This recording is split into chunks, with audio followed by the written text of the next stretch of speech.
And for human intelligence, so it is important to generate something new knowledge, new notions, and so on. AI cannot do that. Nesterov's accelerated gradient is a fundamental principle of machine learning. Alongside Yurii Nesterov's other contributions to optimization, it is hugely important to the AI explosion that we've seen in recent years. Dr. Nesterov, winner of ICM's 2026 Carl Friedrich Gauss Prize, joins us now to discuss his work and legacy. Thank you so much for being with us. Thank you. So let's start off and talk about how did your work lead to the AI boom? Well, so in the age of AI, so it is very important to have a kind of mathematical style of thinking, and I think this will be more and more common for our society in general. And actually it doesn't mean that the society should learn high-level mathematics. It is just the mathematical way of thinking, which suppose that you are able to support your actions by logical proof, and you are ready to accept the actions or reasoning of others if they are logically supported. So this kind of logical behavior, I think, is very important in this new area. And you have spoken before about how mathematical thinking it's hugely important in this AI era. Can you explain what that means?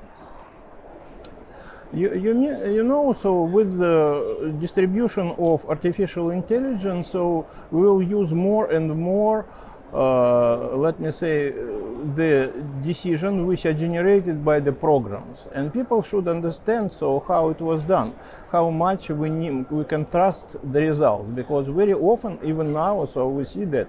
So at the first attempt, so we get some contradictions, some wrong advices, and only if we put more and more questions, then so we can get the good answer. So people should learn how to do that. And you have predicted that AI's consumption will become more efficient with time, similarly to how massive computers in the 80s, they evolved into small PCs. So are there any particular pathways to this that you find promising, and what do you think that timeline looks like? So now it is only the beginning for the developing this artificial intelligence technology, and it is developed independently by different firms. And with time, so we'll have more and more firms involved in this process. And in their work, so the most expensive thing is the creation of, let me say, virtual reality which is used by artificial intelligence to generate the answer. This is very time-consuming work, but of course it is not forever. So at some moment we will finish with that. We can unify the databases, and therefore all power, let me say, expenses will be much lower at that time. So last year, Ernest, the professor at UCLA, he published a proof for NAG, which was discovered with assistance from ChatGPT. So what was your reaction to learning this?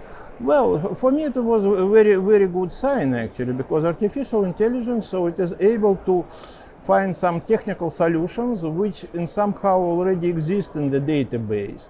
So I think about that as a process of assembling the puzzle when you have all pieces ready and you only need to put it together. So this is a difficult task, but it is technical. And for human intelligence, so it is important to generate something new knowledge, new notions, and so on.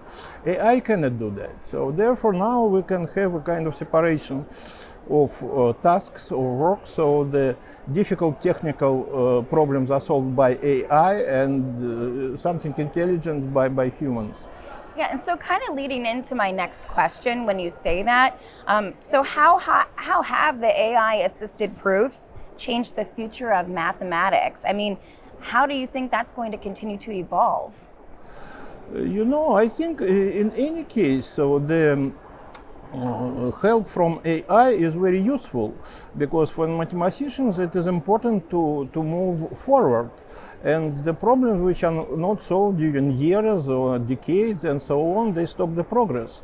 So if somebody will help us, this is only good actually, so we can move faster.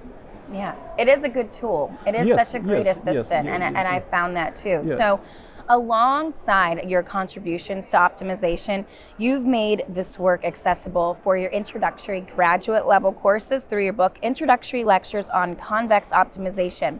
So tell me, why did you decide to write this book? You know, at this moment, actually, I wrote the first version of this book maybe 20 years ago.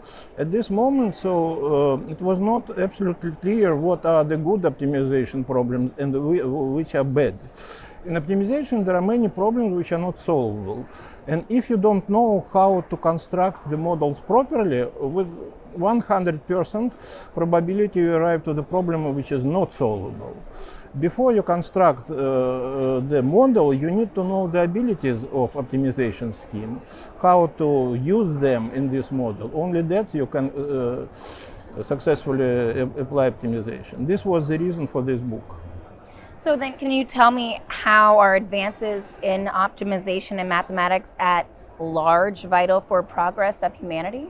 Yeah, so what we are doing actually, so we are trying to develop very efficient optimization methods, and the efficiency of this method defines the application field. For example, now everybody is using navigators to find the best possible path. So it is done by algorithms, and thousands of paths are analyzed in a couple of seconds, and you get the path. So if it would be not the couple of seconds, but couple of hours, nobody will be using this. Yes. So therefore, the efficient algorithms, they define the field of applications where we can apply these models, and this is exactly our work. So we want to have the fastest algorithms which are possible, as fast as possible. Yeah. So tell me, what's your advice for early career mathematicians that are just looking to tackle huge problems?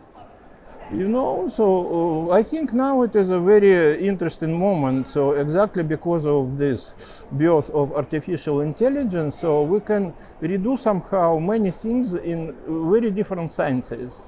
In very different sciences, which now they're called inexact sciences, we really do not have mathematical models. And this is a huge area where we can advance. It could be history, or I don't know, linguistic, or whatever. Economics in a large part and so on, where these mathematical models, which can be used by AI, they are not even created. It is the beginning of big journey, and I think so many young mathematicians have good chances to participate in all of that very actively. Any plans for what's next for you? Well, for me, it's the plans are very simple. I'm already retired, and actually I'm much more free in traveling and so on. So I want to visit several places and to discuss different things with different people. So this is it. Well, thank you so much for taking time to be with us and speak with us today.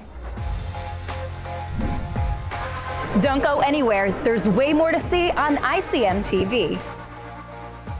The ICM TV featured film series highlights innovative work in mathematics from across the globe. You'll find all of this and more on our official ICM TV 2026 playlist. Follow along to make sure you don't miss a thing.